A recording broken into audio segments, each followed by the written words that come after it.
a good mix-up goes a long way, okay? If you can mix up what you can do against your opponent, it's going to be difficult for them to adjust. It's going to be difficult for them to attack. It's just going to be absolutely difficult, all right? We all know that typically, more often than not, we lead with our jab. You can also lead with the rear hand. Now, in combination of leading with the rear hand, you can also advance with the rear foot. What do I mean by that? So, typically, leading with the rear hand, we're just going straight, okay? Making your rear hand as effective as your jab, okay? Now, we all know the jab has the pop, okay? The rear hand, you can have pop in it, but it also has power because it travels from a further distance. So if I hit the rear hand, okay, that's the pop with that. I can start off any combination I want using the rear hand as a lead. I can go 2, 3. I can go 2 and hook to the body. I can even go 2 and lead around it. Okay? I can go 2, reset, and then come back with the jab. So leading with the rear hand is always a viable option. But now we got this rear foot. So this helps with the mix-up, okay? So I can lead with the rear hand, like I said, here, but then from here I can bring our rear foot forward and swing underneath, or roll underneath my opponent. So here, boom, roll. Now I'm right here. I'm switched into a southpaw stance on his outside. From here, I can do a lot of things. I can throw the cross here, swoop here, come back and pivot. I'm still in a southpaw stance, okay? Once again, also, I can even go to the body shot with the rear hand, boom, roll underneath, come back and pivot. I can also use the rear hand as a mix-up, go up top to his head, here, roll underneath. As I roll underneath, there's a lead hook that I can either go up top to his head or to his body, while rolling and bringing the rear foot forward. For example, it looks like this. Cross, roll underneath, overhand. Cross, roll underneath, body shot. Okay? Once I hit that cross, I'm going underneath, rolling underneath, bringing the rear foot forward, and I can come here, up top to his head, or go to his body. Okay? Once again, going back to the pivot, I can cross, roll, come back. Once I'm in southpaw, I can bring that lead hook, the rear hook around. Okay? This is all part of the mix-up game. Okay?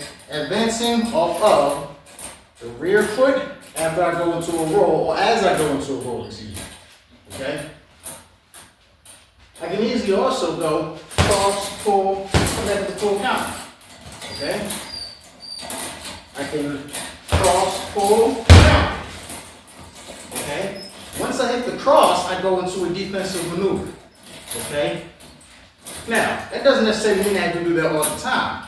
I can just intercept with the cross and come back to my stance. Okay? I can also go to the body. Alright? The trick when you throw the cross is to make that cross as non-telegraphic as possible. Same as the jab. So when I throw my cross, I don't want to throw the cross and let them know that it's coming. The most egregious thing I can do if I want to lead with the cross is shoot the body first, and then I'll throw my rear hand. If I do that, I'm basically letting him, I'm telegraphing my punches, my strikes. I'm teaching myself to be read. Every time I come here and then throw, the last thing that gets there is the weapon. It's kind of like if I want to stab somebody, I don't lean forward and then lunge in. I just go straight in. I stab here. Okay? When I stab, that's what I'm doing. You ever have, or have you ever jumped at somebody to make them flinch? What's the normal move we do? We do this here. Okay? That's what we do. We jump at them. We go ahead first to see if they flinch or not. If they flinch, it's like, look at it, need to suck all that stuff, or whatever, blah, blah, blah. But the problem with that is we're making ourselves wide open just to see if they'll flinch. That doesn't make any sense. The logical thing to do is feint. See, if I'm right here, and I decide to do that and get a guy to flinch, that's stupid. If I'm here, however, boom, it's a different story. If I'm right here, boom, they think that right hand is coming. Now they have something to defend against. Because I'm not hitting nobody with my face. I might headbutt them, but I'm not hitting nobody with my face. I'm not going this way if I want to do something. Coming here if I want to do something. So it's the same thing in real time. That's what I'm doing. If I want to go to his body, if I want to go to his chest, whatever area I want to hit, face, chest, body, even if I want to hit him in his leg. Because you can punch someone in the leg if you want to. Yeah, it sounds like, why would somebody do that? But you got to remember, in combat, your opponent's body can be targeted. The entire body is the target. It's just where do you want to hit them. Okay? I would ask if that makes sense or not, but it just does make sense. Many people don't think like that, but that's just them. You shouldn't think like that. Okay? Because if I can kick you in your leg, why can't I do it? Why shouldn't I do it? And it's the same thing if I want to punch someone in the leg. Right there. They won't expect it. So I can punch them in the leg here, boom, come back to their waist, boom, you know, but I'm breaking off topic. We're still going off the rear hand.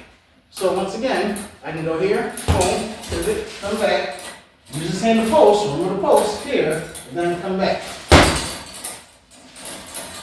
So these are just ways in which you can mix up how you fight against your opponent using your rear hand and your rear leg, okay? Thank you guys for watching.